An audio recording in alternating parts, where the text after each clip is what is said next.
Tempted and tried, we're oft made to wonder why it should be thus all the day long, while there are others living about us, never molested, though in the wrong. Farther along we'll know all about it. Farther along we'll understand why. Cheer up, my brother, live in the sunshine. We'll understand it all by and by. When death has come and taken our loved ones, it leaves our home so lonely and drear. Then do we wonder why others prosper, living so wicked year after year. Farther along we'll know all about it. Farther along we'll understand why. Cheer up, my brother, live in the sunshine. We'll understand it all by and by. Faithful till death, said our loving Master, a few more days to labor and wait. Tolls of the road will then seem as nothing as we sweep through the beautiful gate. Farther along we'll know all about it. Farther along we'll understand why. Cheer up, my brother, live in the sunshine. We'll understand it all by and by. When we see Jesus coming in glory, when he comes from his home in the sky, then we shall meet him in that bright mansion. We'll understand it all by and by. Farther along we'll know all about it. Farther along we'll understand why. Cheer up, my brother, live in the sunshine. We'll understand it all by and by.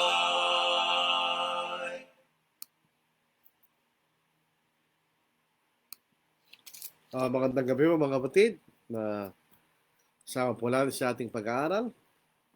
Maayong gabi mga kaigsuonan. Naimbag nga rabi kaupsat at kamakapampangan maya pabing kaongan. Good evening, brethren. So tayo po ay nagagalak po sa ating pagpapatuloy ng ating pag-aaral dito po sa aklat ng mga taga-Roma na po. Ang uri po ng pag-aaral na ito ay tinatawag na expository. Pinag-aaralan po natin ang mismong Biblia kung ano ang kanyang tinuturo sa atin. Yung ibang uri po ng pagtuturo na karamihan po ay ginagawa natin sa araw ng linggo o sa ganito rin pong pag-aaral ay tinatawag ng topical preaching. Meron tayong topic o subject na pinatutunayan sa pamamagitan ng banal na kasulatan. Doon po sa unang bahagi ng ating pag-aaral, una-una doon sa unang talata hanggang sa ikapito, si Pablo po ay nagpakilala sa mga taga-Roma sapagkat hindi siya kilala. Ano po? Ang iglesia po sa Roma ay isa sa mga, ito lang po marahil ang sulat ni Pablo sa isang iglesia na hindi po niya sinimulan. Magsimula po tayo sa Corinth, Galatians, Ephesians, Philippians, Colossians. Ito po yung mga iglesyang si Pablo po ang nangaral, ano po. Pero ito po hindi. At hindi natin nalalaman ng eksaktong detalye ng pagkatatag ng Iglesia sa Roma, maliban lamang po sa inference na may mga taga-Roma na mga Hudyo at mga proselytes na nasa Acts chapter 2. At marahil po ay may mga nabautisman doon sa mga Hudyong yon, nagbalik sa Rome at nagsimula po ng Iglesia Rome. So yun ang walang bahagi. Ang ikalang bahagi po sa ikawalo hanggang sa ikalabing-lima, ito po ay sinasabi ni Pablo na gusto niyang makarating sa Rome upang siya makapamahagi ng kaloob sa Espiritu Santo upang sila yung pagtibay kanya. Yun ang kagustuhan niya. Na sinasabi niya na maraming pagkakataon gusto niyang pumunta, subalit siya po ay nagkaroon ng kadahilanan. Sabi sa Ingles, so as na Tagalog, subalit hanggang ngayon ay ako'y nahadlangan. Hindi po sinasabi ang dahilan kung bakit siya nakadlangan. Maaaring may mga pagkakataon na hindi naasahan, etc. O marahil, hindi po ito ay sa plano ng Espiritu Santo. Maalala po natin sa Acts chapter 16, verses 6 to 8, yun po yung tinatawag natin Macedonian call. Sina Pablo at saka Silas, gusto nilang pumunta sa Asia, pinagbawalan sila ng Espiritu Santo at nakita po siya ng isang pangitain ng isang tao taga Macedonia. At doon sila nilagay ng Espiritu Santo at mangaral. In other words, yun ay kalooban ng Espiritu Santo. So meron katahilanan kanya na siya hindi makarating sa Rome. Doon sa huling bahagi po ng aklat nito sa Romans chapter 15, makikita natin na nagplano siya na pagbalik niya sa Jerusalem, pagpunta sa Spain, dadaan siya sa Italy. Pero marahil hindi na nangyari yon dahil nagpunta siya sa Rome dahil siya po ay nakulong doon. Ano po. So ngayon po, ituloy natin ang ating pag-aaral dito po sa ikalabing-walong talata. Excuse me. Ito po ang pagkakataon na iba na po ito na po yung bahagi ng aklat na ito. Ito ay support ng Diyos sa mga Hentil, sa mga Gentiles, dahil sa kanilang mga pagkakasala na po. So ito po ay, kung titignan po natin ang pagkasunod-sunod, dito po sa chapter 1, verse 18 hanggang verse 32, ay kasalanan ng mga Hentil. Ano ang pagkakasala ng mga Hentil sa Diyos? Doon sa Romans chapter 2, ano ang pagkakasala ng mga Hudyo sa Diyos? At doon sa Romans chapter 3, sinasabi sa atin lahat ay nagkasala. So dito po sa verse 18, sapagkat ang pot ng Diyos ay nahayag mula sa langit laban sa lahat ng kalikuan at kasamaan ng mga tao na sa pamagitan ng kailang kasamaan ay pinipigil ang katotohanan. Minsan makita po natin dito yung pot ng Diyos kanya. Ang salitang wrath o pot, kung minsan ay ginagamit yung salitang pot, ano po, pero ang ibig sabihin ay galit o anger. Magkaiba, may pagkakaiba po yung dalawa, pero sila ay pareho masinding damdamin, ano po. Ang anger, ito po yung mabaksik na galit. Ito yung nakikita mo. Yung wrath, yung mas tumatagal pero hindi lumalabas. Nasa damdamin mo lang yun. Kanya. Pero itong wrath dito, ay galit sa salitang Grego na orge. Nang ibig sabihin po ay galit. Sa pagkakataon na ito, ang kahulugan po yan ay anger exhibited in punishment. Ito po yung galit ng Diyos sa kanyang pagpaparusa. Ibig sabihin. So dito po sa talatang ito, isa sapagkat ang pot ng Diyos sa pagpaparusa kanya. In other words, may naghihintay na kaparusahan sa mga taong ito. Kalaban kanino lalabas ang galit ng Diyos. Sabi rito, lahat ng kalikuan at kasamaan ng mga tao. Dito po sa English, ano po, gusto lang nating babasahin. For the wrath of God is revealed from heaven against all ungodliness and unrighteousness of men, who suppress the truth and unrighteousness. May dalang salita po rito, ano po, ungodliness and unrighteousness. Anong ibig sabihin no? Anong ibig sabihin ng ungodliness? Dito po sa Tagalog, kalikuan at kasamaan. At hindi po masyadong maayos yun. Doon sa English, mas maganda. Ungodliness and unrighteousness. Ito po dalawang salitang ito yung magkaiba. Ang godliness, o sa ibang saling kabanalan, pero dito kalikuan, godliness, ito po yung pagpapakita ng reverence at paggalang sa Diyos. Showing piety and reverence to God. Ibig sabihin, nagbibigay tayo ng lubusang respeto at paggalang sa Diyos. Ganyan. Yan ang ibig sabihin ng godliness. Kung minsan nagkakamali tayo sa kaisipan, godliness means God-likeness. Hindi po yun ang sinasabi ng salita. Godliness means you show reverence and piety to God. Ikaw nagpapakita ng reverential fear sa Diyos. Ginagalang mo siya, at nirespeto mong Diyos, at pinupuri mo siya. Yan ang ibig sabihin ng godliness. So, ang godliness, yan ang kabaliktaran. Sabihin, pag ikay ungodly, ikay merong maling paningin sa Diyos. Hindi mo siya binibigyan ng karampatang paggalang at respeto at tamang pagsamba. Yun ang ungodliness. So in other words, yung mga pagkakasala, na halimbawa, paggamit ng instrumento sa pagsamba, ungodliness yun. Isabihin, ito yung may mga bagay na may kaugnayan sa Diyos. Unrighteousness, ito yung mga masamang bagay na may kaugnayan sa ginagawa mo sa tao. Magkaiba sila, hindi sila pareho. So, godliness, ito po yung maling pagtingin sa Diyos. Wrong attitude toward God. Yun makikita natin. Ang unrighteousness, ito yung kabiguan nating gawa ng mabuti sa ating kapwa. In other words, gumagawa tayo ng kasama laban sa ating kapwa. Yan ang unrighteousness. Makikita natin, although minsan, dahil po mas nakikita yung ginagawa natin sa ating kapwa, sinasabi ng gayon ay mas masahol sa ungodliness. Baligtad. Mas masahol ang ungodliness kaysa sa unrighteousness. Dahil ang godliness, ito'y kasalanan laban sa Diyos. Sabihin, hindi mo siya iginagalang bilang Diyos. O halimbawa, ikay sumamba sa mga Diyos-Diyosan. That's ungodliness. Ikay may maring paraan ng pagsamba. That is ungodliness.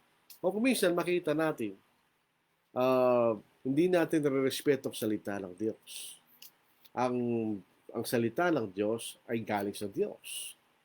So, ibig sabihin, dahil ito'y galing sa Diyos, kinakailangan natin bigyan ng paggalang at respeto ang salita ng Diyos. Meron po mga pagkakataon na sabi nga po natin, pag ang godliness, ito'y may kaugnayan sa Diyos. Dito po sa ating mga mangaral, kailangan tayo mag-ingat sa ating pangangaral. Bakit?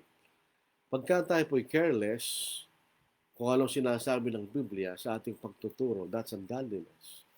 In other words, yung mga taong godly, when it comes to the Word of God, talagang tinitignan nila kung anong kahulugan nun. Dahil yun dapat nating gawin, dahil ito salita ng Diyos. Kailangan nating malaman kung ano talaga sinasabi ng Diyos. So pag binibigyan natin ng masusing pag-aaral, ang salita ng Diyos, that's being godly. Pag binaligtad mo yan, you're being careless, hindi natin galing pinag-aaralan, that's ungodliness. So, doon sa pulpito, pwede tayo maging ungodly. Pag hindi natin binibigyan ng tamang respeto ang salita ng Diyos. So, in other words, ang ungodliness, ito yung ating kasalanan mismo sa Diyos. We blaspheme, tayo lumalapastangan sa Diyos, nilalapastangan natin ang kanyang salita, nilalapastangan natin ang Diyos sa ating maling pagsamba. That's ungodliness.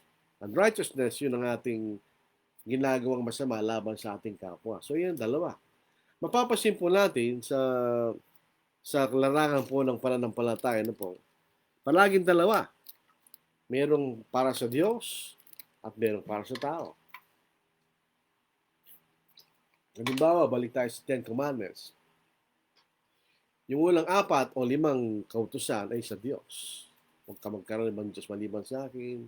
Huwag kang gagawa ng bagay na niyan at paglingkuran sila kanya. Alahanin mo ipangilangan ng Sabat. Yun ay sa Diyos. Yun ang bahagi ng being godly. Pero yung pagkatapos ng gala mo yung ama't ina, yung po yung righteousness. Yan ang tamang pagtingin natin at pagpapahalaga sa ating kapwa. So yung parehong gumagawa, sundin natin na Tagalog, kalikuan o godliness, at kasamaan ay naghihintay ng puot ng pagpaparusa ng Diyos. In other words, may nakalaan na araw na sila'y parurusahan ng Diyos. So at this time, yung mga tumutukoy sa mga Gentiles, ano po? Dahil po sa kailang ginagawa na kasamaan, ay napipigilan ang salita ng Diyos. E siyempre, paano naman usbong ang katotohanan kung ang mga tao ay naggumagawa ng kasamaan? Hindi po talaga ulad ang salita ng Diyos. Halimbawa, kung sa ating pangangaral sa mga tao, ano po, at ang mga tao ay gumagawa ng masama at hindi nila binibigyan pansin ng katotohanan, nahadlangan ng katotohanan ng Diyos dahil sa mga kasamang ginagawa ng mga tao. Kasi kung minsan ang tao po kung siya'y nasa impluensya ng kasamaan, ang salita ng Diyos ay kamangmangan. So righteousness suppressed, unrighteousness pinipigilan ang salita ng Diyos, ang katotohanan kanya. So yun po makikita natin doon. Itong mga taong ito, kilala nilang Diyos. Yung mga Gentiles, kilala nilang Diyos. Sabihin, walang bagay na hindi nila malalaman tungkol sa Diyos. Kilala nilang Diyos sapagkat ang Diyos ay nagpakilala sa kanila. Yung sa verse 19.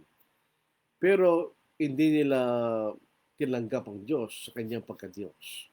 Pinalitan ito ng ang katotohanan ng kasinungalingan. In other words, ito ay mga taong sumasamba sa mga Diyos-Diyosan. In other words, yung po sa ibang salita, yung mga Gentiles, sila po ay iniwan nila ang Diyos. In other words, iniwan nila ang pagsamba sa Diyos. Tinalikuran nilang Diyos. At sila nagsimulang sumamba sa mga Diyos-Diyosan. So walang katotohanan sa kanila sapagkat iniwan nilang Diyos, kundi puro kasalanan ganyan. In that case, ang katotohanan ay napipigilan. So mag-ingat po tayo mga Kristiyano, mga kapatid, dahil kung hindi tayo magiging tapat sa Diyos, ay yan ay magiging parang para mapigilan ang salita ng Diyos. Di ba? Talagang ganun po, pag ang kasalanan talaga ay pinipigilan niya ang salita ng Diyos. Dito po sa verse 19, sapagkat ang maaring malaman tungkol sa Diyos ay hayag sa kanila, yamang ito'y pinahayag ng Diyos sa kanila. Walang madadahilan ng mga Gentiles na hindi man namin kilalang Diyos kanya. Sino ba yung Diyos? Ang Diyos po ipinakilala niya ang lahat ng mga bagay tungkol sa kanya. At marahil din dahil alam din nila ang kalooban ng Diyos kung ano dapat nilang gawin sa kanilang buhay, di ba?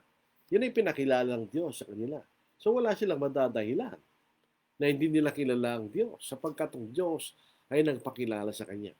Alam po nyo, maraming paraan ng Diyos ay nagpakilala sa tao. There are many ways when God manifested Himself to man. For instance, si Noah. Ano po? Si Noah. Si Noah lang po niya ang kalooban ng Diyos sapagkat siya ay taong matuwid. At dahil siya ay taong matuwid, ang kanyang mga anak, tinuruan niya doon sa katuwiran ng Diyos, sa kalooban ng Diyos. So itinag siya pangalat sa iba't ibang lugar. At makikita natin pagdating po ng baha, pinakita rin ng Diyos ang sarili niya. Sa paanong paraan, pinakita niya ang kanyang kapuotan sa kasalanan. Kaya pinarusahan niya ang mga tao doon. Upang malaman ni Noe at ang kanyang mga anak na may tunay na Diyos kanya. At kailangan galang kanyang kalooban. Yung mga naging tapat sa mga anak ni Noe, siya nagpatuloy sa paglilingkod sa Diyos. Pero hindi tapat sa mga anak ni Noe ay pumunta sa pagsamba ng mga Diyos-Diyosan. Upang ang isang tao po ay iwanan ng isasamba sa Diyos-Diyosan, ang ibig sabihin, unang-una muna, tinakwil mo ang Diyos. So, he rejected God at ikay pupunta sa mga Diyos-Diyosan. Yung mga bagay na alam nila tungkol sa Diyos na ipakilala sa Kanya ay kanilang itinakwil. At sila nagsimulang sumamba sa mga Diyos-Diyosan. Yung po mga makapangyarihang himala, for instance, nang iligtas ng Diyos ang kanyang bayan mula sa Ehipto, ay nagpapakilala ng kanyang kapangyarihan. Nagpapakilala mayroong Diyos. Ito sinabi niya sa Pharaoh. Tignan po lang sa dito po sa Exodo, dito po sa ika-11. Di ba? Sabihin, hindi natin matatakasan ang Diyos. Dito po sa mga pagkakataon na ito, siya nagpakilala sa iba't ibang paraan. Basahin natin sa Exodus chapter 19 verse 6. Sa akin kayo ay magiging isang kaharian. Tingnan mo na, 9:16 pala. 16. Mali po ang ating versikulo. Naligang po tayo. Sa umaga sa ikatlong araw, ay kumulog at kumidlat at may isang makapal na ulap kanya na tumakip. Hindi po 19:9. Kaya dito po sa 9 verse 16, ano po? Basahin natin. Subalit dahil sa layuning ito, binuhay kita upang maipakita sa iyo ang aking kapangyarihan at ang aking pangalan ay mahayag sa buong daigdig. Ang kausap niya si Pharaoh kanya. Sa layong ito, binuhay kita kanya upang malaman ang sanglibutan na may tunay na Diyos. So, yung pinakikilala ng Diyos, ako ang tunay na Diyos kanya. Alam po ba niyo na itong sinabing ito ng Diyos kay Pharaoh, ito po ay totoo. Paano natin maipapaliwanag yung sinabi ni Rahab sa Jericho? Dito po sa bahagi ito ng Jericho, sabi po niya, for we have heard how the Lord dried up the water of the Red Sea for you when you came out of Egypt. Paano nilalaman yun? Ito yung mga tao taga Jericho. And what you did to the kings of Amorites who were on the other side of Jordan. Ganyan. Paano nalaman ni Rahab yun? Nalaman nila sapagkat ito sabi ng Diyos. Sa ganitong layo na kita'y binuhay kanya pang maipakita sa iyo ang aking kapangyarihan at aking pangalan at mayag sa buong daigdig. So yung pong ginawa ng Panginoon sa mga tag-Egypto at ang mga magandang himalang ginawa niya sa paligtas sa kanyang bayan, nalaman niyo ng mga bansa. Kaya si Rahab alam niya. So nalaman niya ito yung mga espiya na galing ng mga Hudyo, tinulungan niya. Dahil kinikilala niya kung sinong Diyos. Na nabalitaan niya magandang kapangyarihan na ginawa ng Diyos. So yun ang ibig sabihin dito. Maraming pagkakataon na pinakilala ng Diyos ang kanyang sarili sa mga tao. Maliban pa na sinabi niya ang mga bagay na kanyang kalooban sa mga tao at ang mga bagay tungkol sa kanya. Kaya lang, nang sila'y bumaling sa pagsamba ng mga Diyos-Diyosan, ay inalis nila yung alam nila sa Diyos. At sila'y bumaling sa kasinungalingan. Iniwan nila yung katotohanan at sila'y bumaling sa kasinungalingan sa pagsamba nila sa mga Diyos-Diyosan. Dito po sa talatay 20. Pero makikita natin, maliban pa doon sa mga paraan na yon, ng Diyos ay nagsalita sa kanila tungkol sa Kanya, ang mga bagay dapat nilang paniwalaan tungkol sa Kanya, ang Kanyang kalooban na dapat nilang gawin. Meron pang paraan, ganyan. Verse 20. Mula pa ng likahin ang sanglibutan, ang Kanyang walang hanggang kapangyarihan at pagka-Diyos. Bagaman hindi nakikita, ay naunawaan at nakita sa pamagitan ng mga bagay ng Kanyang ginawa upang wala silang may dahilan. So may dalang paraan ng pagpapakilala ng Diyos sa Kanyang sarili. Yung diretsong paraan. Ako ang tunay na Diyos sa inyo.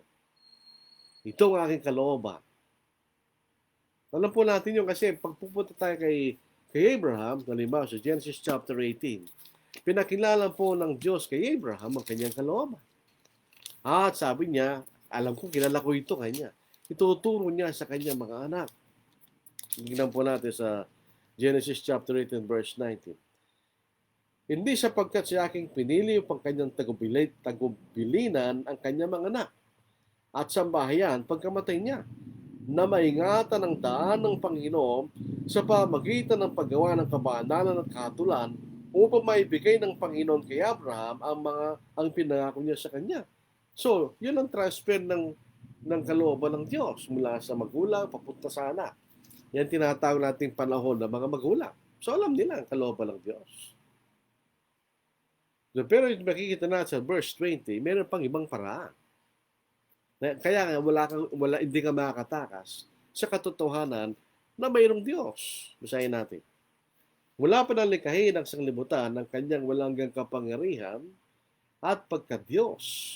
Bagamat hindi nakikita, ay naunawaan at nakita sa pamagitan ng mga bagay na kanyang ginawa upang wala silang madahilan. Sabihin, hindi niya pwedeng sabihin na walang Diyos kanya. Pag tumingin kayo sa paligid nyo, sa mga bagay na nilalang, mga bagay na nakikita nyo kanya, malalaman nyo na mayroong Diyos. Sa mga bagay na kanyang ginawa. Makikita ang kanyang kalulatihan, ang kanyang kapangyarihan, at ang kanyang pagka-Diyos.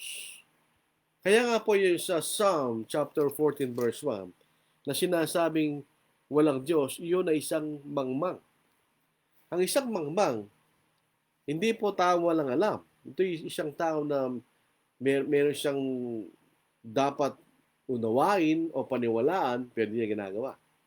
Yun ang nakita mo mga bagay sa iyong paligid, wala talagang, hindi mo maitatatwa na ito mga bagay na nakikita mo dahil meron siyang kaisan at layunin, ito'y may gumawa. Yun po ang isang malaking argument na may Diyos sa mga bagay na kanyang ginawa. Papapasin po natin. Halimbawa, pag tumingin tayo sa kalawakan, bakit nasasabi nila, nape-predict nila na magkakaroon ng eclipse sa ganitong panahon? 10 years from now, kanya magkakaroon ng eclipse sa ganitong araw at buwan. Bakit alam nila yun?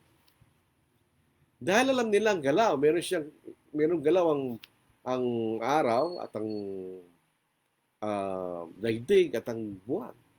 May pagkakataon na tatlong ito ay may alignment.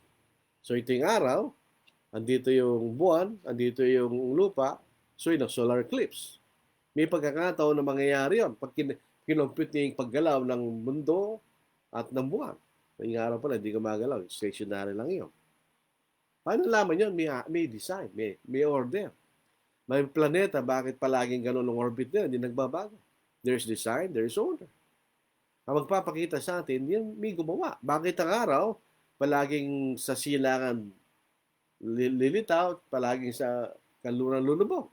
Because yun ang rotation ng Earth. Merong design, merong order, di ba? Bakit ang axis ng lupa ay merong tilt? May design, yun ay para sa ating panahon. Dahil kung walang tilt ang lupa, masusunog yung kabila, masusunog palagi tayo, diretso tayo sa araw. Mas mainit yun, pero ganoon, yun ang pinanggagalingan ng mga panahon, yung seasons. Bakit ganoon? May design, may order, may gumawa. Common sense yun. Makita ka ng isang table na maganda, alam ka namang yung table na yun, bigla lang dumating doon. Ano ba yung table? Ito yung ginagay, pagpapatong, etc. May design, may order, may gumawa. Yun makikita natin ng Diyos. Yun po sa Psalm 19. Ako po, pag pupunta po tayo sa mga lugar na madilim, rural area, wala pa masyadong puro bukid, lalakad ka sa gabi, mas marami kang makikitang between kasi mas madilim.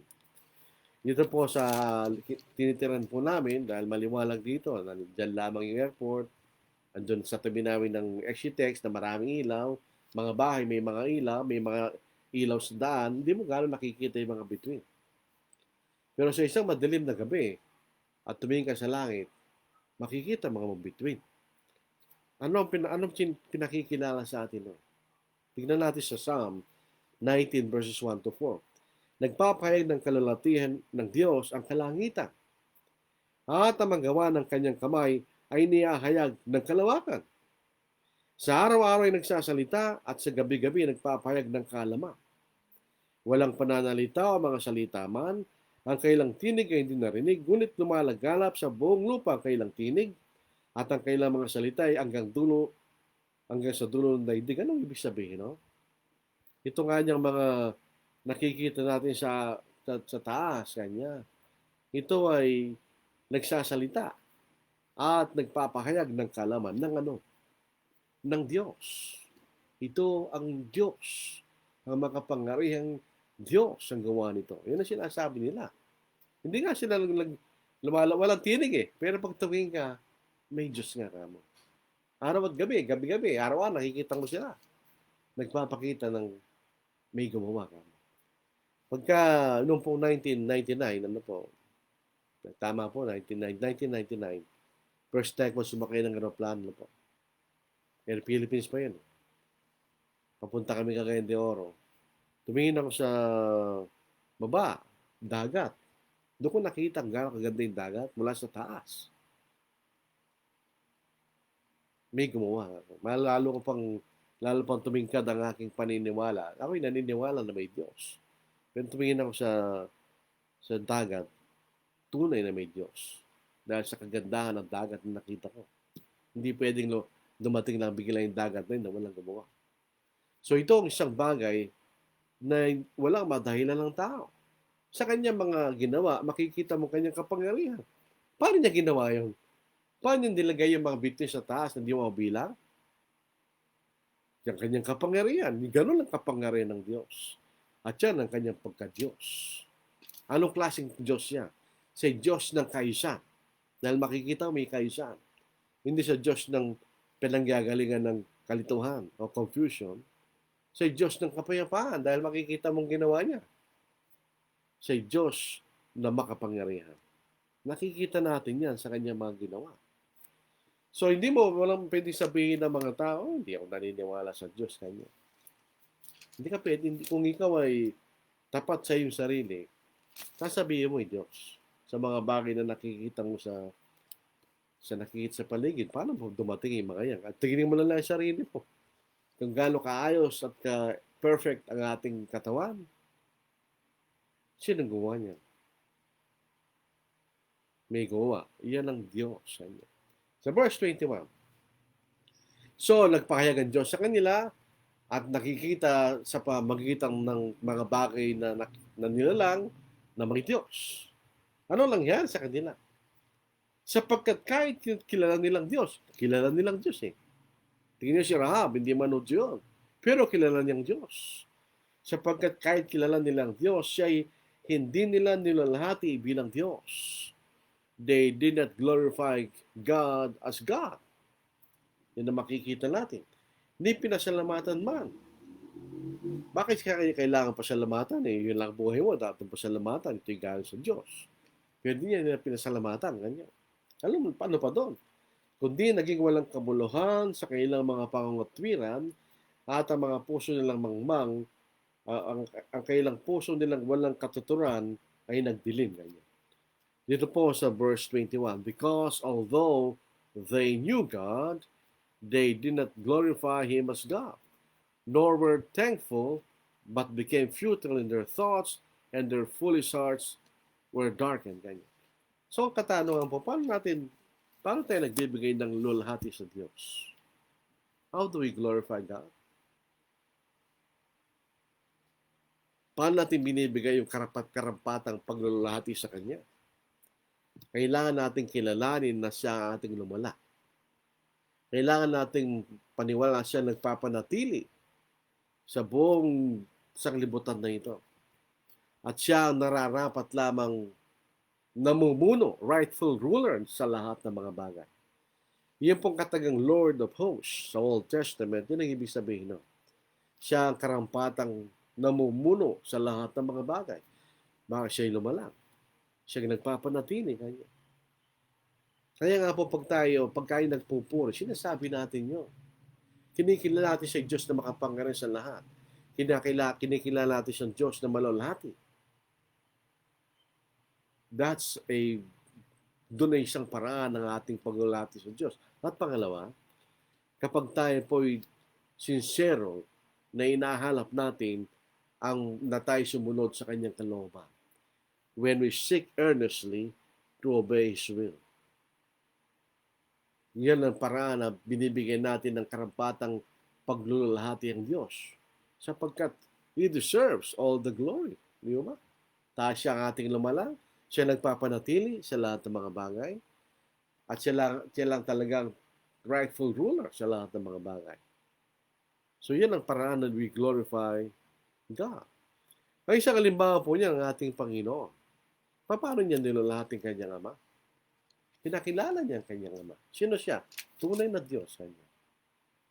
So Christ glorified God. ang kanyang Ama.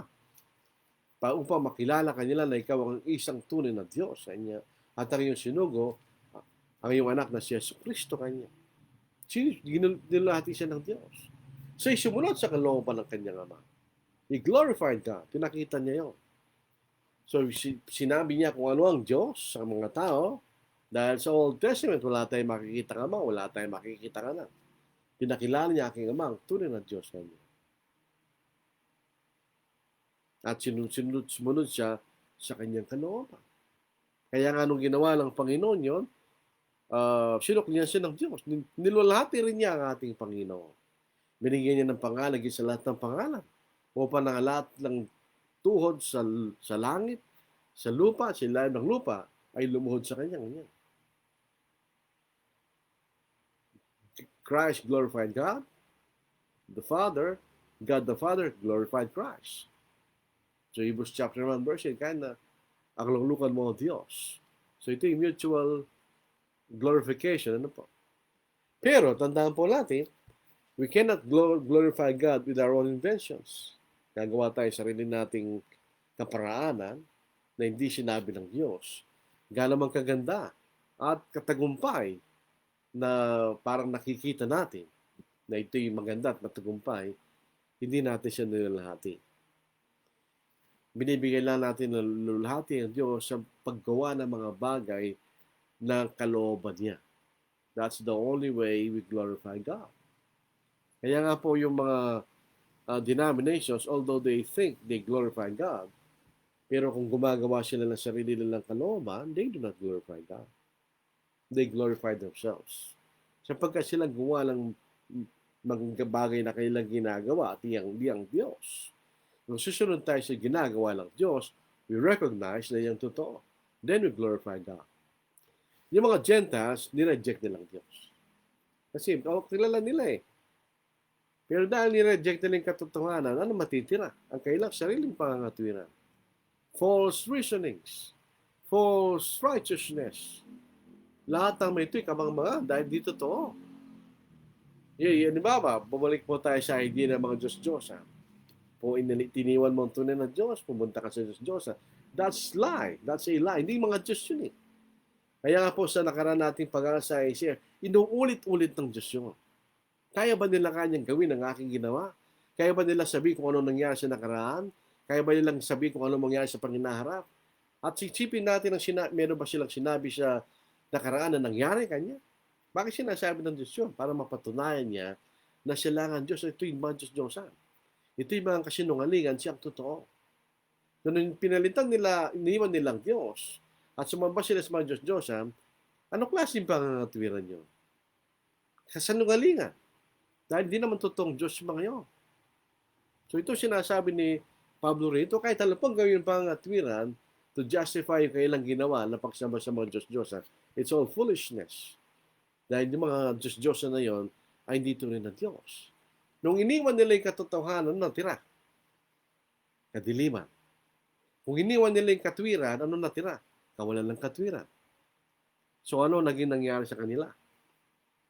Ito po makikita natin pag hindi tayo nagpapailalim sa kalooban ng Diyos and we try to do our own thing. Gusto na gawin ng ating sariling kalooban instead sa kalooban ng Diyos. Doon po sa verse 22, basahin natin. Ano ang tingin natin sa mga, halimbawa, sa mga denominations? Di ba, sabi niya, tama naman ang ginagawa namin. They profess to be wise. Dahil iniisip nila yung kailang ginagawa ay tama. Do they are wise. So sa Tagalog, sa pag-aking marunong sila naging mahangal. Bakit? Bakit sila marunong kami? Kasi ay hindi namin pinaniniwalaan Diyos ni gusto na Diyosan. Marunong kami kanya. Tindandaro. Pero actually sila yung mga hangal. Bakit? Sabi po sa Psalm 14:1, sabi, a fool says there is no God. Pagka sinabi mong walang Diyos, ikay hangal. Dahil sa totoo, mayroong Diyos. Di ba? Sa verse 23, at ipinagpalit nilang kalalatian ng Diyos na hindi nasisira sa mga imaheng kahawig ng tao na nasisira at na mga ibon at mga hayop na mayapatapa at mga gumagapang. So, ito po makita natin, ang Diyos ay ganito. Ang Diyos ay Espiritu. makapangyarihan kanya. So sila'y gumawa ng sarili ng Diyos-Diyosan, kabangis ng tao at ng mga hayop. Ito'y mga nilalang lang ng Diyos. Pero ito ang kanilang ginawang Diyos. So, alam po nyo, pag ganit idolatry pinag-uusapan, talagang babalik tayo kay Isaiah, di ba? Puputol ka ng kahoy kanya, yung kalahati ay paggagatang mo sa pagkain mo, at yung kalahati gagawa ka ng Diyos mo at sambahin mo kanya. So, hindi ba kahangalan yun? Bahagi ng kahoy gagawin sa panggatong, bahagi ng kahoy sasambahin mo. That's foolishness. Yun ang sinasabi ng Diyos. So, pag dinanay na may Diyos, ang ibig sabihin, hindi kayo mangmang. Mapagkikita po natin, sa kasaysayan ng panahon na ito, ano po, nung panahon po ng sinusulat ni Pablo ito, totoo. Pag pumunta tayo sa mga Romano, meron silang mga Diyos-Diyosan. Pagka pupunta ka sa mga Grego, meron silang mga Diyos-Diyosan. Nagkakaiba lang ang pangalan, pero magkapareho. Kasi meron silang sinasamba mga Diyos-Diyosan. Saan galing yun? Yan, pinagpalit nila yung tunay na Diyos sa mga Diyos-Diyosan na ito. Sa Ehipto, sa panahon ni Moises, may mga Diyos-Diyosan na taga-Ehipto.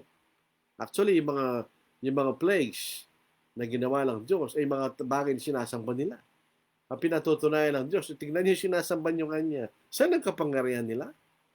Sinasamba nila ang River Nile. So, anong ginawa? Ginawa niya dugo. O, saan ang kapangyarihan ng Diyos niyo? So, yung nakikita ng Diyos yun, di ba? So, yung mga Gentiles, meron sila mga Diyos-Diyosan. Ang mga Hudyo, meron silang tunay na Diyos. Dito po sa awit, 115, Psalm 115, ano po?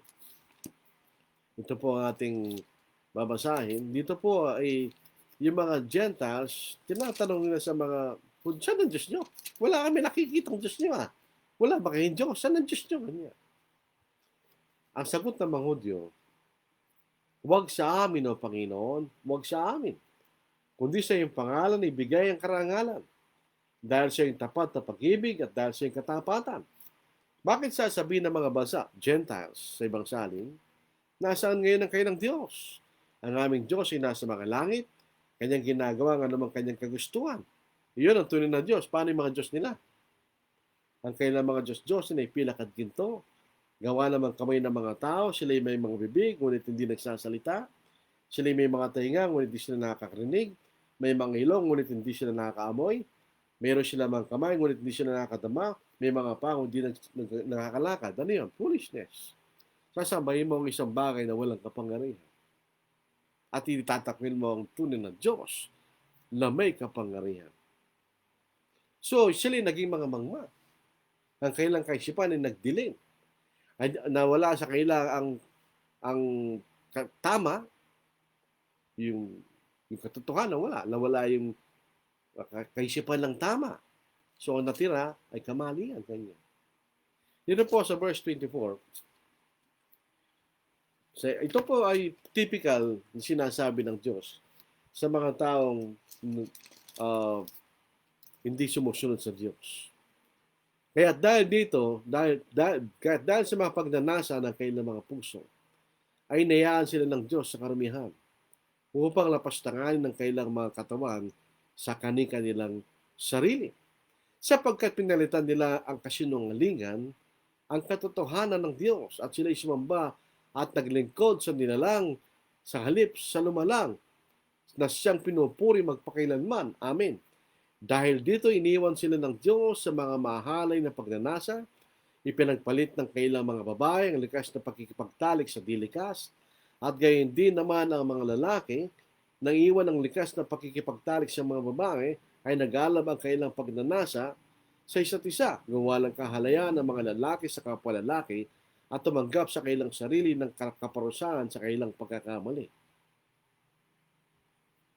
Sa palibasa hindi nila minabuti kilalanin ng Diyos, inayaan sila ng Diyos sa isang mahalin na pag-iisip upang gawin ang mga bagay na hindi nararapat. So ito po yung consequence sa mga Gentiles. Iniwan nila ang Diyos. Iniwan nila yung katotohanan ng Diyos. Iniwan nila yung kabanalan na galing sa Diyos. So ano matitira sa mga taong ito? Wala silang kabanalan. So, anong gagawin nila? Ang mga bagay na hindi tama, ang mga bagay na kasalanan, ang mga bagay na labag sa natural na ibinigay ng Diyos. Sige, wala na silang idea kung ano yung tama. So, gagawin nila, gusto nilang gawin. Yun ang sinasabi ng Diyos doon sa talatang ito. Ganon din po mangyayari sa atin pag iniwan natin ang katotohanan ngayon.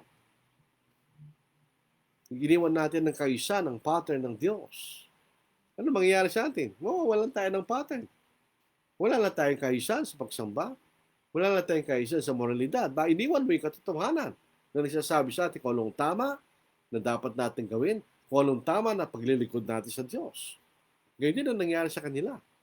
Sabihin, dahil yan ang tinakwin nilang Diyos, yun ang mangyayari sa kanila. Sila magkakasala. Yun ang natural na consequence, no? Pagka iniwan mo ang Diyos, ang natural consequence, ikay maiiwan sa pagkakasala. Kasi wala na lang sasabi sa'yo kung ano ang totoo. Wala na lang sasabi sa'yo kung ano dapat mong gawin. Naiwan ka sa iyo sariling pag-iisip. So, ang problema dyan? Ang problema dyan, ang tao po, sabi nga po sa Jeremiah chapter 10 verse 23, hindi naman dati sinasabing ang tao po ay may naman ng kakulangan. Hindi naman. Pero itong nature ng tao. Makikita natin, pag winamasto mong isang tao, ayaw niya. Ayaw niyang winamasto, di ba? Pero hindi naman niya alam kung anong gagawin niya sa kanyang sarili. Sa Jeremiah chapter 10 verse 23. Ganito sabi ng Panginoon, 10:23. Narito po tayo. Alam ko, Panginoon, ang lakad ng tao ay wala sa kanyang sarili. Wala sa taong lumalakad na magtuwid ng kanyang makbang. Eh kung iniwan mo ang tao sa kanyang sarili na walang patnubay sa Diyos, anong mangyayari? Maniligaw siya. He will get lost. Naalala po natin sa Isaiah 53, ang sabi ni Isaiah, para tayo mga tupa na walang pastor kanya. At tayo lumakad sa ating kanyang landas. So wala ng direksyon kanya. Yan ang nangyari po sa pag iniwan nila ang Diyos. Iniwan natin ang Diyos. Gagawin lang ng tao kung anong gusto niyang gawin. Dahil iniwan na niya ang kanyang Diyos na nagsasabi sa kanya at nagpapatnubay kung anong tamang gawin niya. Yun ang makikita natin. That's the consequence. Kaya tayo po ay nag-iingat na hindi natin tayo lalabas sa kalooban ng Diyos. Pag ginawa natin yan, gagawin mo gusto mo. Usually, yun hindi maganda yon dahil ang Diyos lamang ang pinanggagalingan ng lahat na maganda at kabutihan. Tayo, may konti, pero hindi nubusan. Meron tayong kakulangan. Nagkakasala tayo. Nagtukso tayo. So, itignan niyo, imagine, niwan nilang Diyos. So, nagtukso sila. Nagkasala sila. Dahil wala lang Diyos sa kanilang buhay na pumapatnubay sa kanila. Di ba? Dito po sa verse 28, and even as they did not like to retain God in their knowledge, so ayaw na, tinakwin nilang Diyos sa kanilang kaisipan, God gave them over to a debased mind to do those things which are not fitting. Tingnan po lang sa Tagalog, para maliwanag. At palibasa ay hindi nila minabuting kilalanin ng Diyos. Inayaan sila ng Diyos sa isang mahalay na pag-iisip upang gawin ang mga bagay na hindi nararapat. Alam po ba yung ibig sabihin ng debased mind? Ang ibig sabihin po nito ay not standing the test, rejected. Kumbaga po sa isang estudyante, hindi ka nakapasa. So you flunk. You are rejected kanya. Sabihin, yun ang kailan naging kaisipan. Isang kaisipang na-reject. Hindi nakaabot sa pagsubok kanya. Bakit nangyari yun? Sapagkat nireject din sila ng Diyos. Nung nireject nilang Diyos, nireject din sila ng Diyos. Okay, kanya, ayaw niyo ako, so bahala kayo. Ang kanilang kaisipan ay isang kaisipan na hindi nakaabot sa pagsubok. Anong gagawin ng kaisipan na yun? So gagawa sila ng mahalay ng mga bagay. So, yun po ang danger po ng walang Diyos. Tayo po ay gagawa ng mga bagay na hindi tama. Gagawa tayo ng mga bagay na mahalay. Ganyan ang iyong kaisipan. Nireject mo ang Diyos. Nireject mo ang kanyang kaalaman at karunungan na galing sa Kanya. So, ano matitira sa iyong kaisipan? Which is a rejected mind. Gagawin ng mga bagay hindi maganda. Ito po, ano po yung mga kasalanan nila? Sabi nila, walang kautusan ng mga Gentiles. Hindi totoo yun. When there is no law, there is no transgression. Bakit sila nagkasala sa harapan ng Diyos kung walang kautusan na ibinigay sa mga Gentiles? Ang pagkakaiba lang po, ang kautusan ng mga Gentiles hindi sinulat. It was passed from one generation to another. Mula sa magulang, sa mga anak, sa kanilang maging anak. Yun ang naging kalakaran ng kautusan ng mga Gentiles. Ito naman mga Hudyo, sila binigyan ng isang kautusan na nakasulat. It's a written law. Yan ang binigay sa mga Hudyo. Sa mga Gentiles, hindi nakasulat. So ito pong malungkot na pangyayari sa mga Gentiles, kaya napuot ang Diyos. So makikita natin, when you are ungodly, you will become unrighteous. Pag hindi natin ginagalang ang Diyos, nilalapastangan natin ang Diyos, nilalapastangan natin ang kanyang salita, anong bunga nun? You'll become unrighteous. Siyempre, hindi mo kinikilala kung anong tama. So, ano mangyayari sa iyo? You'll become unrighteous. For instance, yung mga once saved, always saved. That's ungodly. Hindi sinasabi ng Diyos yun. Anong resulta nun? Unrighteousness. Bakit? Kahit ano pang gawin, ligtas ka na eh. Ano magiging bunga ng buhay mo yon? Kahit anong gawin mo, ligtas ka na. So, minom ng alak, ayos lang. Naninigarilyo, ayos lang. Bakit? They're once saved, always saved. Alala po lang si Bill Clinton, ano po? Nabasa ko po sa Time Magazine yon. Oh, Bill Clinton is saved. Ano? Bakit? Naniniwala sila sa once saved, always saved. So, tingnan po niyo, when you're ungodly, when you reject God, and you reject His will, you become unrighteous. Ungodly, unrighteous. Makikita natin. Sa verse 29. Ito po ang ating pagpatuloy. Ano ba yung mga kasalanan nila? Basahin po isa-isa. Ang problema po rito na po sa pag-aaral ko. Iba yung listahan sa English, iba yung listahan sa Tagalog. Yung tinignan ko po, iba eh. Iba yung minsan may mga nasa New King James na wala sa Tagalog. Minsan may Tagalog, wala sa New King James. So, sundin na lang po natin ang New King James. Ito po ang aking Biblia. Verse 29. Being filled with all unrighteousness, sexual immorality, wickedness, covetousness, maliciousness, full of envy, murder, strife, deceit, evil-mindedness. They are whisperers. They're whisperers. Ganito. In general po, ang ibig sabihin ng righteousness, yun nga po sinabi natin kanina, ginagawa mga bagay na hindi tama sa kapwa nila. In other words, all evil things na ginagawa natin sa ating kapwa is unrighteousness. Pero ito lahat na nakasulat dito ay unrighteousness. So, anong ibig sabihin ng unrighteousness dito? So, it's a separate particular sin called unrighteousness.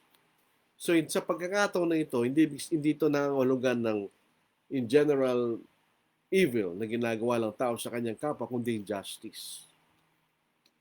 Kawalan ng katarungan. Yan ang ibig sabihin po ng salitang unrighteous sa talatang ito. Tandaan po natin, mayroong general meaning ng isang salita. Pero pag ito'y ginamit sa particular na context, nag-iiba yung kanyang kahulugan ayon sa context niya. Ano po ba ibig sabihin ng justice? Ito po yung unfair and dishonest dealings sa mga tao. At ito'y dahil sa kawalan natin ng respeto sa tao. Lack of regards for others. Wala tayong pakialam sa kapakanan ng iba. Yan ang ibig sabihin ng unjust. Yan ang ibig sabihin ng injustice. It's unfair and dishonest dealings. You take advantage at wala kang pakialam sa kapwa mo. That is injustice, di ba? Sa panahon po ng Israel, Judah, yung mga kanilang mga judge were unjust. Binabayaran sila. So there was no justice. So dito makikita natin, bakit ganon? Dahil nga po sa iniwan nilang Diyos. ito mga heathen nations, mga Gentiles, wala nang isang bagay na nagbabawal sa kanila. There's no something that holds them back. Sabi nga natin kanina, ang Diyos, siyempre, pinagbabawalan ka niya, di ba? Tinuturo sa iyo kung alam mabuti. So, may pumipigil sa iyo. Tatanggalin mo yung Diyos, wala lang pumipigil sa iyo. Di ba po, sa Leviticus, mas bumalik po tayo sa Old Testament. Dito po sa Leviticus, chapter 19, dito po sa verse 35, verse 36. Ano po, basahin natin. Leviticus chapter 19, verses 35 to verse 36. Ito po isang utos sa mga Hudyo. Basahin natin. Huwag kayo mandaraya sa pagsukat ng haba, timbang o dami. Magkaroon kayo ng wastong pamantayan, wastong timbangan, wastong efa, wastong hin. Ako ang Panginoon yung Diyos na naglabas sa inyo sa lupain ng Hito. Meron bang injustice sa panahon ng Kautusan ni Moses? Wala. Dahil pag nilabag mo ito, ikay papatayin. Umalis sila sa kautusan ng Diyos. So wala nang nagbabawal sa kanila. So there was injustice. Number 2, sexual immorality kanya. Sa Tagalog, tingnan natin. May iba po kayo lang order. Para di tayo man ito lang sundin natin. Sa English lang po. Sexual immorality, wickedness. Alam po natin na sexual immorality na po. Ito po yung mga relasyon sexual sa labas ng pag-aasawa. Sexual immorality. So baka ito, wala na rin nagbabawal sa kanila. So, naghiwalay. Wala nang paggala sa asawa. Alam po yung sa Old Testament, bagamat yung mga ibang mga bansa hindi natatakot sa Diyos, mapapansin ninyo, alam nila utos sa pag-aasawa. Maalala po natin nung pumunta sa Ehipto si Abram at si Sarai. Anong ginawa mo kanya? Anong ginawa mong ito kanya? Muntik na ako nagkasala sa Diyos kanya. So kinikilala nila yun. Pero iwanan mo yung pagkakilala, at least meron pa rin silang pagkakilala, pero iwanan mo yung pagkakilala sa Diyos, lalabas talaga yun, di ba? Wickedness, kasamaan. People are wicked, katulad sa panahon ni Noah. Ang mga tao naging masama, at ang hakanak nilang puso, yung masama nilang parati. Ano pa? Covetousness, kasakiman. Alam mo ibig sabihin ng covetousness? Greedy desire for possessions. Mag-ingat po tayo mga kapatid kasi baka hindi natin makita yung boundary ng tamang pag-aari at covetousness. Kasi maliit lang po yung boundary no. Baka hindi na natin napapansin. So, kung iniwan nila ang Diyos, iniwan din ng Espiritu sa kapwa. Kung halimbawa, yung kautusan ng isang lugar, yan lang nagpiaw yung pagnanasa maging disyente ng isang tao. Yan ang pumipigil sa kanya para hindi ako kunin ang pag-aaral ng iba. Pero kung ang tao ay katulad ng mga tao ito, iniwan nilang Diyos at sila'y gumagawa ng kasamaan, walang pipigil sa kanila ng gano'n, na kunin nila ang pag-aaral ng iba. Di ba? Covetous. Maliciousness. Ano po yung maliciousness? Ito yung desire to injure others. Hindi naman physically, ano po. Ito yung intention na gawa ng masama. That's malice. That's maliciousness. So ito mga taong ito, meron silang pagnanasang gumawa ng masama sa kanilang kapwa kanya. So ito'y wickedness, kasamaan. Yan ang gusto nila, ano po. Yung mga taong masama, hindi sila nahihiyang lumabag ng kautusan. Sila pinanggagaling ng kasamaan at kaguluhan. Yun ang mga taong wicked, masama. Full of envy. Ano ba yung envy? Hindi naman po jealous siya. Inggit. Ang envy po, ito yung pagkakaroon mo ng hindi magandang, masamang damdamin o ikay nagkakaroon ng resentment dahil sa ang iba, sa ipag-aaral ng iba na wala ka. Ang karakter ng iba na wala ka. O yung kapalaran ng iba na wala ka. Yan ang envy. Bawa, nakita mo yung kapitbahay mo, may bahay siya, galit ka sa kanya.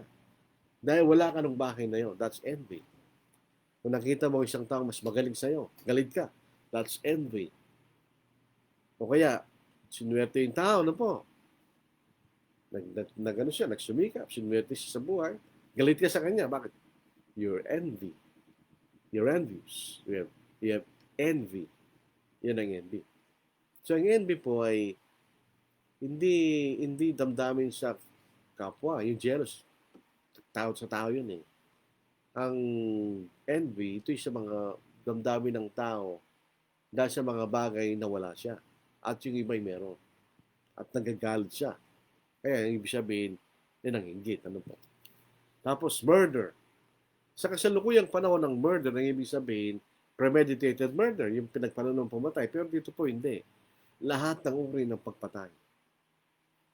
Alam po ba niyo sa Rome, yung gladiators, pinapatay yung mga tao sa kanilang mga amphitheaters. Yan ang sinasabi rito. Yan ay malawak sa panahon na yun. Pinapatay nila yung mga tao nilang dahilan. At ginagawa nilang libangan ng pagpatay sa tao. Murder, strife. Ito po yung kaguluhan, pakikipag-away. That's strife. Siyempre, masamang tao, hindi madali makipag-away. Deceit. Ito yung pandaraya. Ito po yung attempt na to take advantage of others na hindi natin sinasabi ng ating talagang layunin. That's deceit. Maraming gano'n. Halimbawa, mag-business tayo. Pero gusto mo pala pagka nandun na kayo sa gitna, lulukuhin mo siya. That's deceit. Diba? Nag-iisip ka ng paraan para magkaroon ka ng advantage, pero meron ka namang masasaktan. Yan ang deceit. Evil-mindedness. Ito yung kawig sa malis. Ikaw yung palagi nag-iisip ng masama. Evil-mindedness. Paano pa? Whisperers. Ano ito? Di ba yung nakikita natin sa kanto na, alam mo ba siya, no? Yan ang whisperer. Ito yung mga tao walang tapang ng loob na lumabas to come out in the open, pero nagsasabi ng mga bagay na nakakasira sa iba. Ano po? At sikretong pinagkakalat ang mga masasamang mga bagay tungkol sa tao kailang sinisiraan. Yan ang whisperer. May kawakiwat din ng backbiter yan. Ano ba? Makakawig yan eh. Parang hindi mo kayang sabihin sa lumabas. Huwag mo sabihin ako nagsabi sa iyo. Yan ang whisperer. May sasabihin ka sa iba na hindi tama, pero huwag mo sasabihin ako nagsabi. Kung meron po tayong ayos sa tao, yan to come in the open, sabi mo sa kanya. Hindi yung sinasabi mong ano. Yun po sinasabi ng salitang whisperer. Backbiters. Yung lumalabas sa likod. Pagtalikod niya, may sinasabi. Yan ang backbiter. Haters of God. Tingnan nyo, hindi lamang nireject ang Diyos. Kinapuotan nilang Diyos. It's one thing na reject mo siya. Totoo yan. Hindi ka siya naniniwala. Iba rin yung pinapuotan mo siya. So ito po is degree ng pag-reject sa Diyos.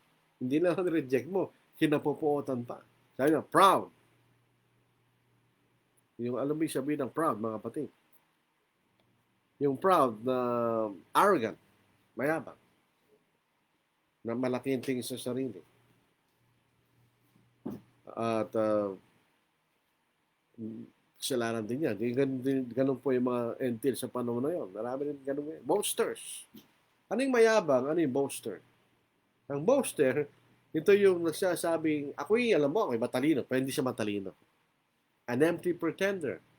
Sinasabi niya mga bagay na wala siya. Matalino ako, pero hindi siya matalino. Yan ang boaster. Yung proud, mayabang lang. Bakit totoong matalino siya? Alam mo, matalino ako. Mayabang lang yun. Pero yung boaster, hindi naman siya matalino. Sabi, matalino ako, hindi mo ba alam? Pero hindi mas matalino. Ano ba, meron akong kotse dyan, wala lang isang kotse. Yun ang boaster, ano po? Pagkasinungaling po yun, may pagkasinungaling. Inventor of evil things. Alam po ba niya yung mga tao na nasisiyan sa mga makamuntong mga bagay, gumagawa pa sila ng bagong mga bagay para masiyan sila. So, nag-invento sila ng panibagong masamang bagay na kanilang nagbibigay ng kasiyahan sa kanila. Disobedient to parents. Ito yung hindi ka sumusunod sa kalooban ng iyong mga magulang. Siyempre, paglaki ng mga ating mga anak, mag-aasawa na sila, wala na tayong magagawa doon. Pero habang sila nakatira sa ating tahanan, kinakailangan sila sumunod sa kalooban ng mga magulang. Pero din disobedient to parents. Hindi lang pala sa panahon natin, kahit sa panahon na yon. Sila ay soil. Hindi sumusunod sa kanilang mga magulang. Undiscerning. Ibig sabihin, walang pagkaunawa. Ito po yung mga taong sinarang kailang mga mata at kailang mga tenga para matuto sila sa tama. Undiscerning. Untrustworthy. Hindi umaasahan sa kanilang sinasabi. O kung sila nagkaroon ng agreement sa iyo, hindi nila gagawin yung bahagi nila. Yun ang untrustworthy. Yung sa lumang translation, covenant breakers. Untrustworthy. Unloving. Hindi po ito unloving in general. Ano po? Ang ibig sabihin nito, without natural affection. Ang natural affection, yung alimbawa, ang automatic na pagmamahal ng magulang sa kanyang anak. That's natural affection. Hindi tinuturo yan eh. Yan ay natural na affection. Wala ganun kanya. So, wala natural na affection between parents and children. Alam po ba niyo sa Sparta, ito isang military city sa Greece. Well-known sila sa mga matatanin, malalakas na at magagaling na sundalo. Kung pinanood po niyo yung 300 Spartans, 300 lang sila na nagagapi nila yung maraming mga Persians dahil sa kanilang karunungan. Sa Sparta, pag ang isang pag ang ipinanganak ay lalaking mahina, papatayin nila. Bababayaan nilang mamatay. Pag nakita na isang girl ay mahina, masakitin, bababayaan nilang mamatay. That's without natural affection. Ba't mo gagawin sa anak mo? Sa panahon po natin, yung mga nag-abort ng kailang mga anak, that's natural without natural affection. Yung mga nababalita natin, mga nanay na kapapanganak, tinatapon ng anak, that's without natural affection. Unmerciful, harsh, unfeeling, insensitive. Yun po makikita natin. Verse 32. So yun ang mga kasalanan nila. Hindi lamang yun. Dahil ito mga taong ito, nagpakilalang Diyos sa kanila. Alam nila ang matuwid na katulad ng Diyos. Knowing the righteous judgment of God, that those who practice those things are deserving of death. Kamatayan, kaparusahan ng Diyos. Hindi lamang yun. Not only do the same, hindi lamang ginagawa nila itong mga bagay na itong masama. Sabi niya, but also approve of those who practice them. Sumasangayon sila sa mga taong gumagawa nito. So ito po ang kasalanan ng mga Gentiles. So in chapter 1, ito yung kasalanan ng mga Gentiles. Bakit nagagalit ang Diyos sa mga Gentiles? Anong mga pagkakasala nila? Ito, sinabi sa atin ang pagkakasala nila. Ito yung nag-ugat sa pagre-reject nila sa Diyos at pagsamba sa mga Diyos-Diyosan. Ito nang galing ang kailang iba't ibang klaseng uring kasamaan at kasalanan na kailang ginawa. Now, kung mananatili silang gayon, pag namatay sila, naghihintay sa kanilang kapuotan ng Diyos. Ang galit ng kaparusahan na galing sa Diyos.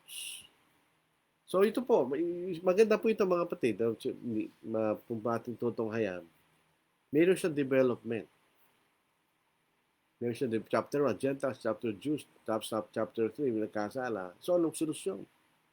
Tagapagligtas, si Yesu Cristo. So ito po ang ating paksa sa gabing ito, mga kapatid. Maraming salamat po sa inyong matyagang pakikinig. Ano po? Randy Calilo, Senes, good evening to all. Good evening din, Brad. Jojo Campo, greetings to all. Good evening din, greetings din, Brother Jojo. John Bautista, good to be here. Hello to all. Hello din sa iyo, Brad. Kennedy Piligambol, good evening to all listeners. Good evening din, Brad. Eleanor Ortiz, good evening po. Good evening din. Edna Delfino Villamayor, good PM po sa lahat. Good PM din sa sister. Rafael Ortiz. Magandang gabi po sa mga magandang gabi rin sa iyo, Brad. Jornaber Takbag, also known as Jojo, watching here. Aljon Ocampo, good evening po. Good evening din, Brad. So may mga tanong po rito. Sabi ni Brother Labitiki, naimbag nga rabi amin, kakabsat. Maraming daglat, ano po. Naimbag nga rabi, kanya. Sa iba, arabi. Ganyan talaga yung lingwahe. Thank you, Brother Lordy. God bless you more. God bless you sa iyo, Brad.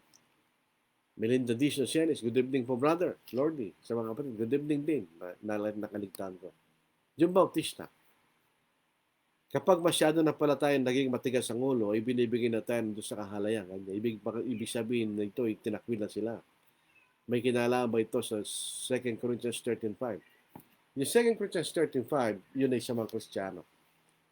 Kailangan nating tignan, i-check natin ang ating sarili kasi baka wala na tayo sa pananampalataya. Ibig sabihin yan, pwede ka sumamba sa tuwing linggo pero wala kang pananampalataya. Nakasanayan mo lang. Tama ka, Brother June. Pag matigas ng ating ulo, pababayaan ka na ng Diyos. Parang sa ating mga anak na ginagawa natin kuminsan. Sabi mo, ako pinagpapayawang kita ka mo. Pero kung hindi ka makinig, bahala sa buhay mo. Yun ang ibig sabihin, no? Kung ayaw mo makinig sa akin, sige, bahala sa buhay mo. Ano mangyayari sa bata yun? Papasama siya. So, ganoon din ang Diyos. At aking kalooban kanya. Pero kung ayaw nyo sumunod kanya, bahala kayo. Yun ang ibig sabihin ng Diyos. Ibinigay sila sa kahalayan, pinabayaan sila ng Diyos sa kahalayan. Paano pang gagawin ng Diyos? Ayaw mo nga sumunod. So, anong gagawin niya? Sige, bahala kayo. Meron silang kalayaan. They have free will. Kung anong gusto nila. They can choose between God and themselves. Or idols. Dinreject nila ng Diyos. Pinili nila sarili nila. Anong mangyayari sa kanila? Bahala na kayo, sabi ng Diyos. Ang magiging logical consequence no, nagagawa ka talaga ng kasamaan. Dito po sa 2 Thessalonians, ganoon din po. Magkakapareho po eh. Ibig sabihin, basically, ang gusto ng Diyos, sumunod ka sa Kanya. Nasisiyahan sa doon. Pero pag hindi ka sumunod, hindi siya nasisiyahan. At pababayaan ka na niya. Kung ano pang gagawin ng Diyos. Di ba, in other words, kung nagkasala ka sa kapatid, naghumingi ka ng tawad, hindi kanya pinatawad, ano pang gagawin mo? Ginawa mo na yung datong gawin, wala ka na magagawa doon. Ganoon din ang Diyos. Binigay niya ang kanyang kalooban, ayaw mo sumunod, bibigyan niya yung hiling mo. Sige, bahala ka, but you will face the consequences. Dito po sa 2 Thessalonians, chapter 2, verse 10, and with all unrighteous deception, mas maganda basahin na sa Tagalog. Alaala kasi akong ganito kalaking Tagalog eh. Maganda sana malaki. Sa pangalang Thessalonica, yung kalawang kapitulo, 2 Thessalonians chapter 2, dito po sa ikasyam at ikasampung talata.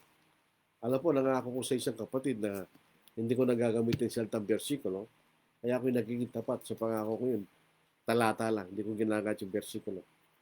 Ang pagdating ng tamang kasalanan ay ayon sa paggawa ni Satanas na may buong kapangyarihan, tanda, mapanglinlang na kababalaghan ng lahat na may lahat na pandayang kasamaan para sa mga napapahamak sapagkat tumanggi silang ibigin ng katotohanan upang sila maligtas. So they rejected the truth para sa maligtas.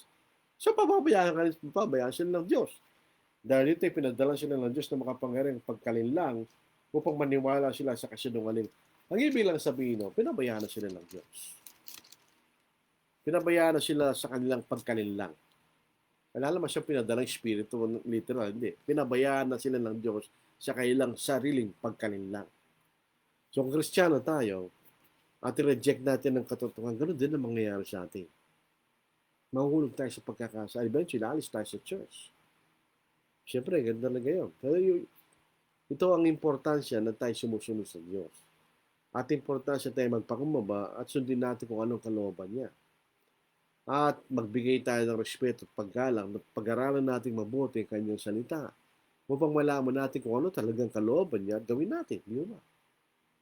Kaya very serious po ang pag-aaral ng Biblia. You have to be very careful kung anong kahulugan. Dahil pag relax-relax ka lang sa pagbabasa, di mo gaano binibigyan ng ungodliness yun. You have no respect for the Word of God. Kennedy Pilly Gambol. A reprobate mind results when distinction between right and wrong are confused or lost. Totoo yun. Kasi pagka tinanggihan mo lang Diyos, ang totoo lang kayo siya eh. There will be confusion. Maliligaw ka talaga.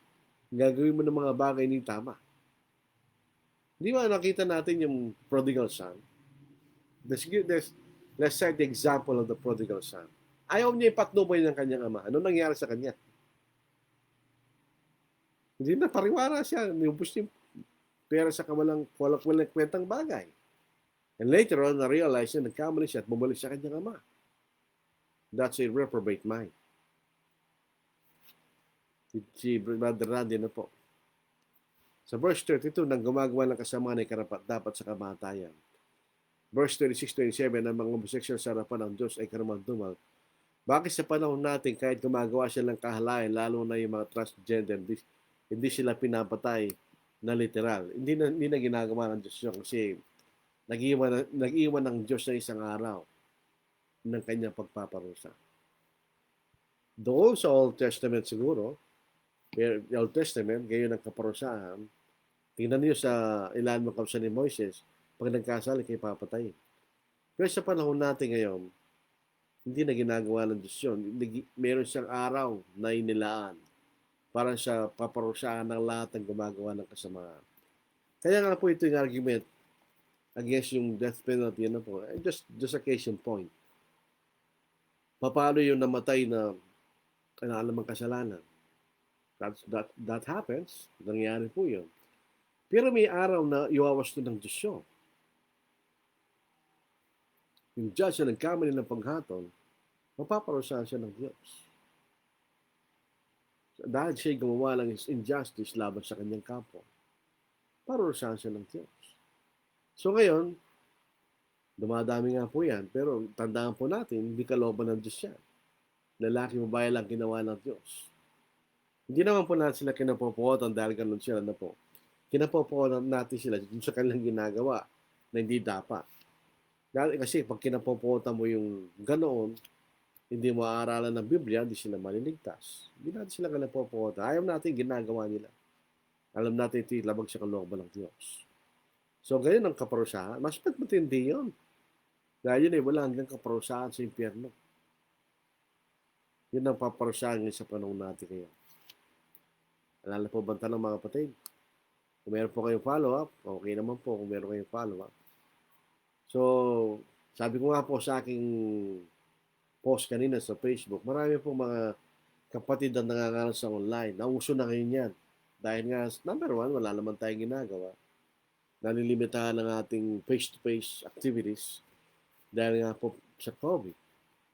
So, ito pinakamabisang paraan ano po, para makinabang ang mga tao nakikinig sa pangangaral ng Ebanghelyo.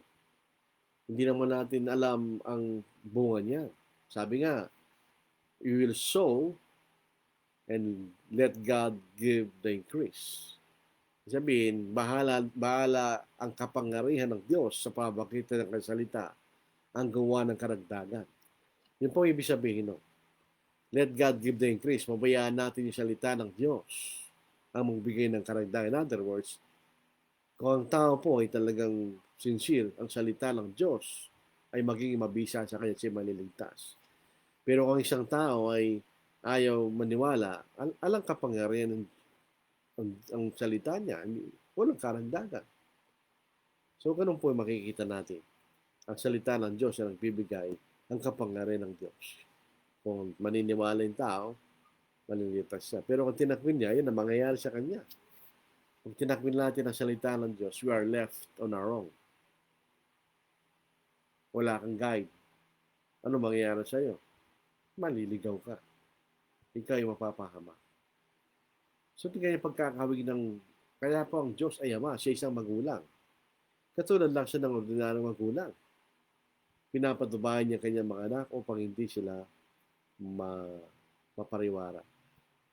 O, meron po interesting na pag-aaral sa salitang children sa Bagong Tipan.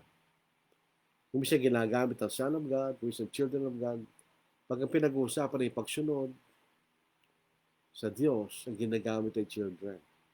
Sapagkat ang bata, sumusunod lang siya, hindi siya nagtatanong. Kung anong kalooban ng kanyang ama, yan ang magulang niya, yan kanya, ganun din tayo. We obey. We do not question kung ano ang kalooban ng Diyos. So maraming salamat sa inyo mga kapatid. Hindi ko talaga maiwasan na mag-alak pag tayo po ay nag-aaral. Nagagalak tayo kung marami nakikinig. Nakita ko po yung kay Brother June, nagagalak ako doon. Dahil marami nakikinabang sa mga nakikinig. Nakikita ko rin ang video ni Brother John Layusa sa Bicol naman po yun. Okay naman. Meron din po yung Brother Roddy Compat sa Tuguegar. Kaya lang, minsan may halong Ilocano po yun. Kasi neutral lang yun. Ilocano sila. Meron din po mga si Maro Rubio na taga Cebu City. Kaya lang, Bisaya naman yun. Wala tayong nakakaintindi ng Bisaya. Ganon din po si Jordan Cabras. Meron din siya every morning. Kaya lang, Bisaya din. Hindi po natin, kung taga Luzon tayo, hindi natin naintindihan. Pero okay lang yan. May mga Bisaya na po nakikita. Lahat pong ito, ay hindi sa ating sariling kapurihan, kundi sa kapurihan ng Diyos. We serve to glorify the Almighty God. Yun lang po makikita natin.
Lord, unto me.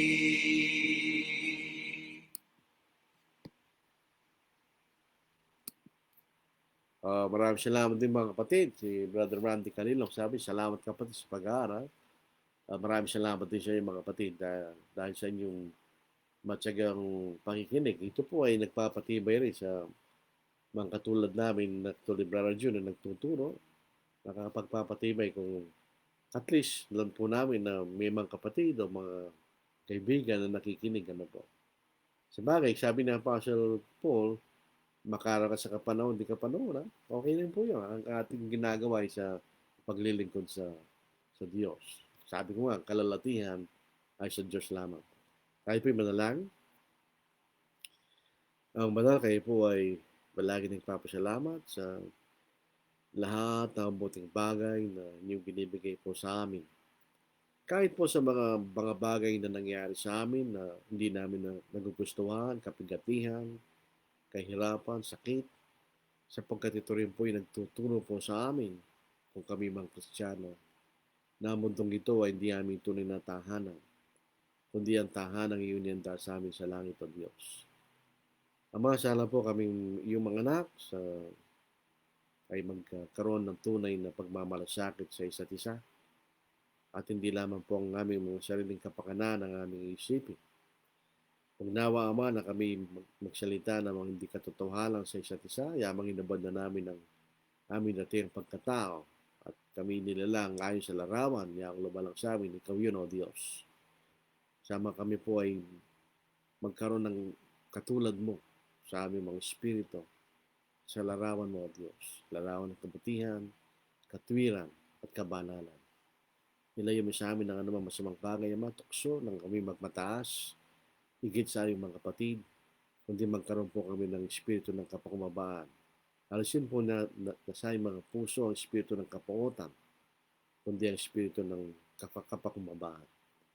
Sana may kami magising sa umaga at may karagdagan ng buhay namin at kami nagpapasalamat ng Diyos upang kayong patuloy sa pag-aaral sa inyong mga salita at sa aming paglilingkod at pamumuhay na ayon sa inyong kalooban.